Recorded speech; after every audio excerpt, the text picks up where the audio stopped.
Every guy I've met, we fell in love at a bad time. Bonjour tout le monde, je vous accueille dans ce tout premier épisode du vlog de la chaîne. Que je suis pas encore très à l'aise avec le nom de la chaîne, donc la potagère autosuffisante. Donc je vous accueille dans cette première semaine de vlog où je vais vous emmener jour après jour dans mes activités qui nous permettront, ou pas, de tendre vers l'autonomie alimentaire en termes de fruits et de légumes pour une famille de 4 personnes.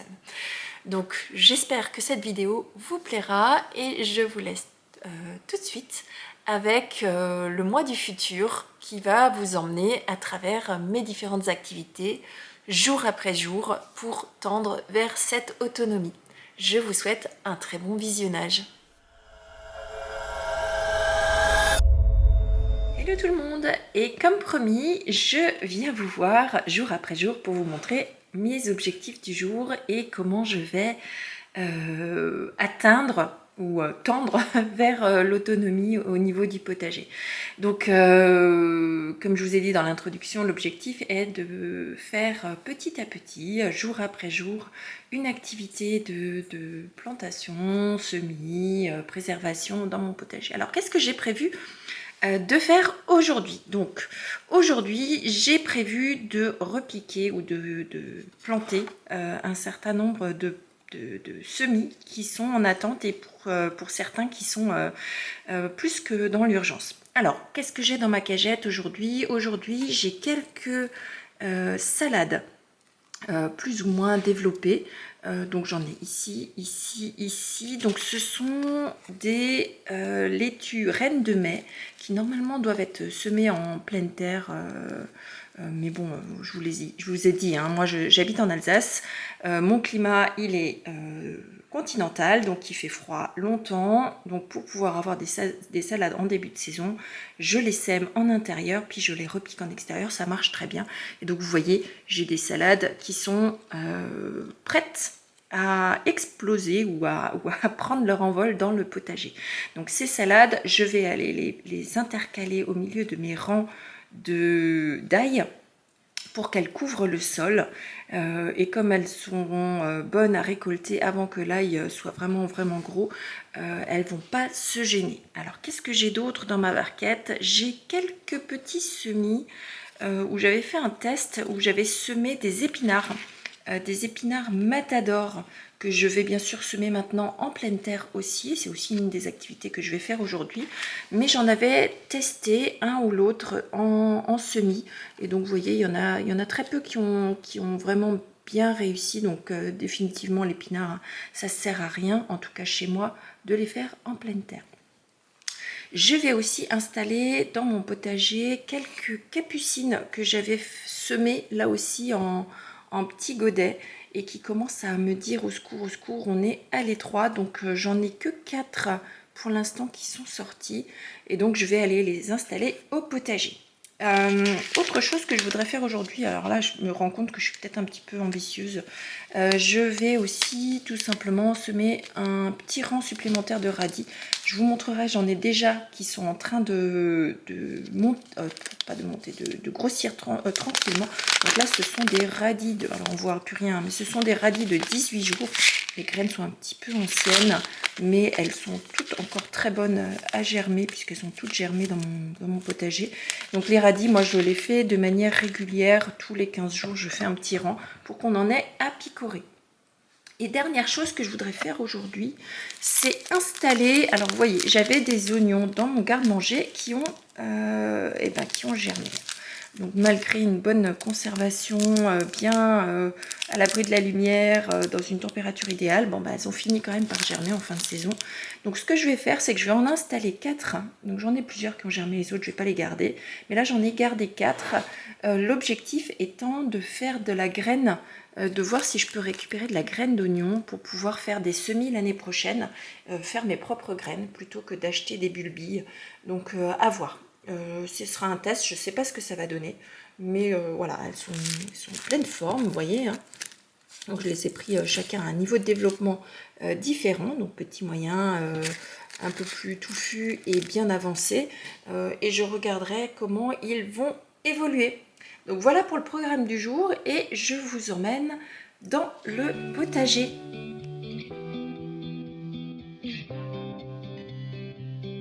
Every guy I've met, we fell in love at a bad time. Getting insecure, questioning myself on the way down. Now I'm so tired of breathing underwater. I just wanna float like a ship made out of paper. Right now I need to take care of myself, comfort in myself like a roller coaster. Alors, coucou tout le monde, aujourd'hui on est le vendredi 14 avril et je vous retrouve comme promis pour une activité autour de la création de notre autonomie potagère, verger, tout ça. Donc aujourd'hui, alors il fait pas très beau, donc vous emmener dans le potager c'est un peu plus compliqué. Donc aujourd'hui je vais m'occuper de commander un certain nombre de choses que j'ai préparées. Donc l'objectif étant d'installer le potager tel qu'il est. Donc moi j'ai eu besoin, alors je vous montre, hein, on va commander là, en ce moment je suis en train de commander de la pouzzolane que je vais installer au niveau de certains de mes végétaux. Donc la pouzzolane, moi j'aime beaucoup ce produit là, ça a une capacité de rétention et d'absorption de l'humidité qui est important, surtout avec le changement climatique qu'on a actuellement. Ça permet aussi de garder les racines de mes plantes assez protégées du froid, de la sécheresse, de tout. Donc j'en mets généralement au niveau de mes massifs de plantes et j'ai l'intention d'en mettre aussi au niveau des arbres en espalier, donc que je vous montrerai si le temps le permet. J'ai aussi passé commande de terre amendée. Alors la terre amendée, je vous l'ai dit dans la vidéo d'introduction, hein, on a nous une terre qui est très argileuse, donc j'ai besoin vraiment d'améliorer mon sol et donc je vais commander une certaine quantité de terre amendée. Ensuite, je vais également passer commande de paille d'ardoise. Alors le paille d'ardoise, moi je vais l'utiliser pour créer les chemins au niveau de mon potager, donc puisque j'ai pas l'intention de les laisser tels quels. Je vous l'ai dit aussi au niveau de l'introduction, mon potager je le veux à la fois beau et plaisant et productif. Donc pour moi il est important de créer un espace paysager aussi, et donc c'est la raison pour laquelle je vais faire mes allées en ardoise. Et la dernière chose que je commande, ce sont encore une fois de la pouzzolane, mais cette fois-ci avec un calibre plus gros, tout simplement parce que certains massifs nécessitent de la pouzzolane plus fine et à d'autres endroits j'ai mis de la pouzzolane plus épaisse puisque ce sont des zones où on ne va pas forcément aller marcher. Donc voilà pour ce début d'activité du jour. Je vous retrouve tout à l'heure. Si il pleut pas, je vous emmène dans le potager. Si il pleut, je vous emmène plus dans le côté préservation de la nourriture puisque j'ai fait sécher un certain nombre de choses en prévision de nos stocks d'hiver. À tout à l'heure. Bon, comme il fait pas beau, alors je vais m'occuper de ceci. Alors, qu'est-ce que c'est que ceci? Alors, j'ai arraché quelques plants de menthe, oui, arrachés, qui s'étaient un petit peu promenés un petit peu partout. Et plutôt que de juste les arracher et les mettre au compost, j'ai récupéré les premières feuilles de ces petits plants. Alors je les ai arrachés tout simplement parce qu'ils s'étaient un petit peu trop sentis pousser des ailes et ils étaient en train de coloniser une partie que je ne voulais pas qu'ils colonisent, donc je suis tout simplement partie les arracher. Et donc ces feuilles de menthe, je les ai tout simplement séparées de la tige et je les ai laissées sécher. Alors comme vous pouvez le voir, c'est une grille qui est micro-perforée, sur lesquelles j'ai mis tout simplement un papier absorbant et j'ai laissé ces feuilles de menthe. Je les ai préparées il y a environ 2-3 jours et je les ai simplement laissées sécher à l'air libre. Et alors pourquoi je fais ça? Parce que j'ai, plutôt que d'acheter du thé ou de la tisane ou des infusions à base de menthe, j'utilise tout simplement la menthe de mon jardin et donc au fur et à mesure, donc ça c'est les restes de notre récolte de l'année dernière qui sentent toujours aussi bon, c'est un régal, la menthe séchée. Vous les mettez tout simplement après dans de l'eau chaude, bien bien chaude comme vous faites vos infusions et ça vous fait des infusions maison avec les herbes de votre jardin. Donc souvent, je mélange de la menthe avec d'autres herbes aromatiques que j'ai. J'ai du thym, j'ai de la mélisse, de la verveine. Et donc, je fais mes propres mélanges. Parfois même, je mets des écorces ou des épluchures de fruits que j'ai séchées, déshydratées. Mais ça, je vous en parlerai un peu plus dans des prochains, dans des prochains vlogs. Donc voilà, donc ce que je fais, c'est que je récupère tout simplement la menthe que je vais mettre dans mon bocal. Vous pouvez pas sentir, mais ça sent trop trop bon.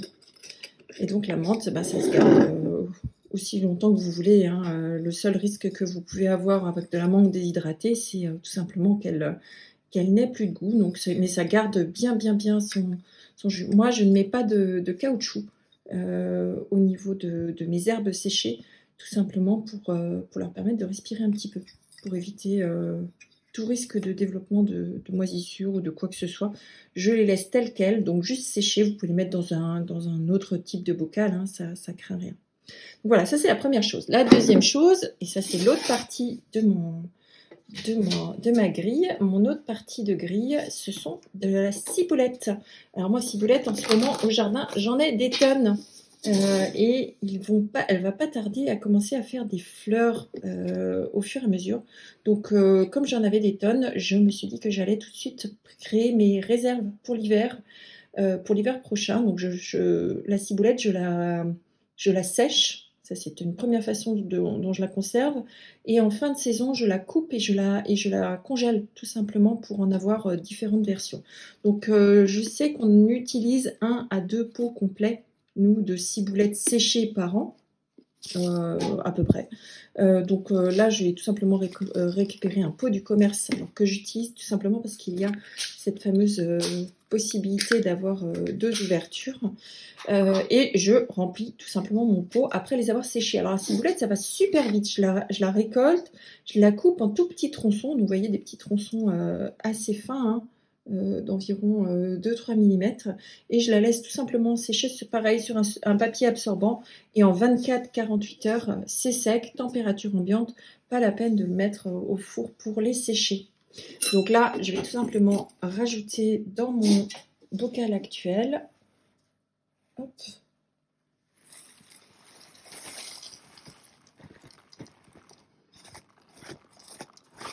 Et donc, je viens compléter au fur et à mesure mes stocks de ciboulettes pour l'hiver. Donc, je préfère le faire en début de saison parce qu'en début de saison, on n'a pas encore grand-chose à faire, du moins, pas encore grand-chose à récolter et à stocker.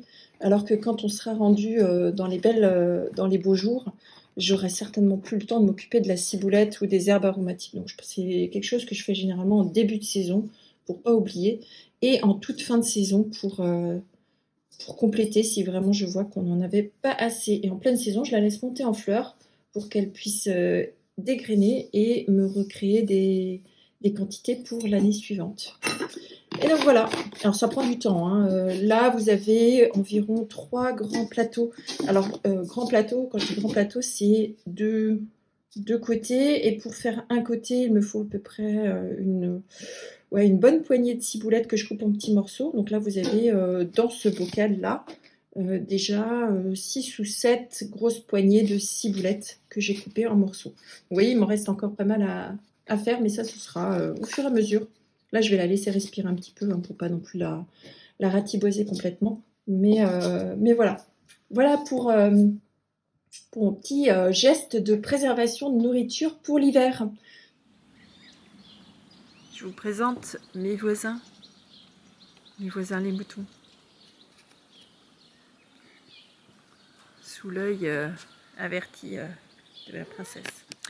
Alors, je vous emmène avec moi dans le jardin pour vous montrer un petit peu l'ampleur des dégâts, ou du moins l'ampleur de la tâche qu'il nous reste à réaliser.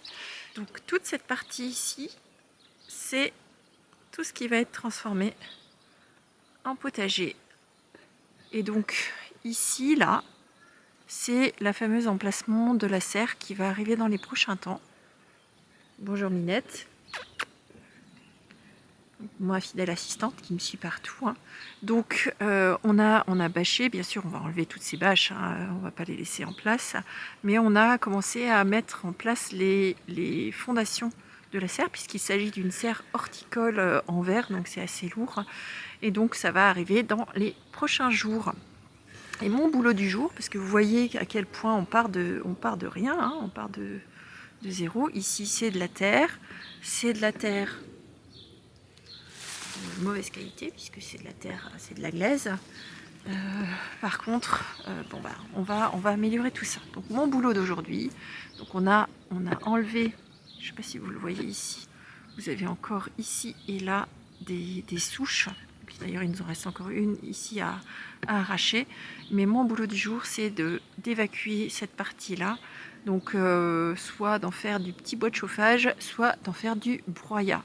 Et donc, voilà mon boulot de mon dernier jour de vacances. Après, ce sera le week-end et il faudra reprendre le boulot. Donc, ce sera un petit peu plus par-ci, par-là. Mais on avance petit à petit. Et donc, tout ça, là, ça a différentes utilisations, c'est du bois ou des pavés qu'on a gardés pour réaliser notre chantier.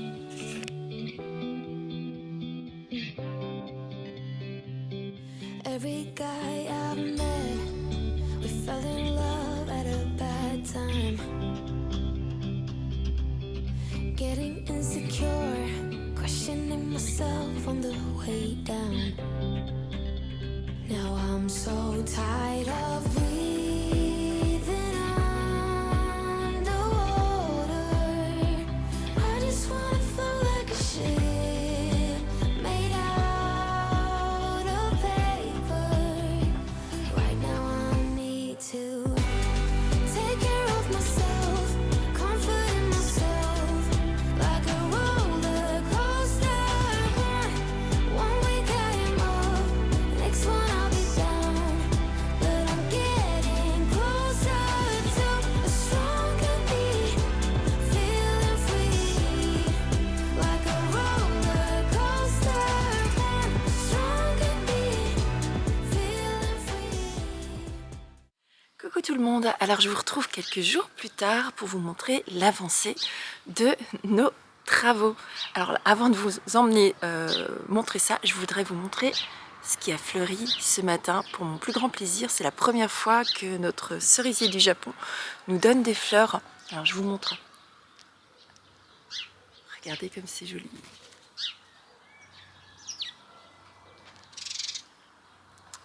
J'adore. Alors on a choisi de mettre en place un cerisier du Japon, mais pleureur, pour faire cette forme où ça va descendre, pour nous faire une espèce de fontaine de fleurs roses légèrement violettes.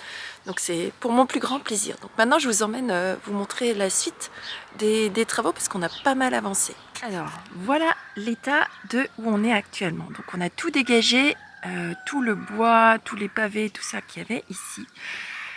Là, vous voyez qu'on est prêt à 100% et on a mis, alors ici, là, et à plusieurs endroits, comme ici, ce sont toutes les plots que vous nous avez vu préparer qui serviront à ancrer la serre, puisque c'est une serre qui est relativement lourde, c'est une serre en verre qui arrivera dans quelques jours et que je vous montrerai dans le prochain épisode pour l'installation. Et donc, on a fait des petits plots en béton, pour vraiment pouvoir, l'ancrer et deux, qu'elle soit stable et surtout de niveau, puisqu'il s'agit d'une serre en verre. Donc tout ça c'est prêt, on a tout débarrassé et donc on va pouvoir maintenant commencer à installer. On va démarrer l'installation puisqu'aujourd'hui on a la livraison de ce que vous m'avez vu commander un tout petit peu avant dans l'épisode, avec toute la partie pouzzolane et la partie terre amendée et tout ça. Donc la terre amendée on la mettra uniquement quand la serre sera là. Par contre la création des chemins et des zones de culture, ça ce sera pour tout de suite. Donc la pouzzolane, hein, si jamais vous vous demandez, c'est quelque chose qu'on va mettre ici. Donc au pied, là vous voyez, on a 2 poiriers en espalier. Ici, là-bas, c'est un nectarinier. Ici, on a quelques fraises et des kiwis qui sont encore un peu en dormance, ce qui fait froid. Et donc, c'est ici qu'on va les mettre. J'en profite aussi pour vous montrer l'avancée de mes fèves. Mes fèves qui sont, pour la plupart, bien sorties, hormis une zone ici que mon chat a décidé d'utiliser comme bac à litière. Donc elle vient, elle gratte et elle me sort toutes les fèves qui sont exactement à cet endroit-là. Les autres, elle y touche pas, mais celle-ci, elle veut pas. Donc bon, bah ma foi. Bon, on a à côté le compost et 2 autres bacs dans lesquels j'ai ici des échalotes qui vont bien, qui commencent à prendre leur marque. Et ici, on a le fameux ail avec les radis, pareil, qui commence à prendre un petit peu d'épaisseur. Donc vous voyez, commence un petit peu à grossir, donc d'ici quelques jours, comme en plus il pleut régulièrement, il devrait se sentir bien.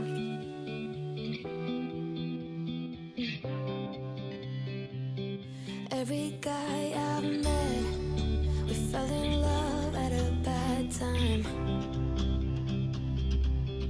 Getting insecure, questioning myself on the way down.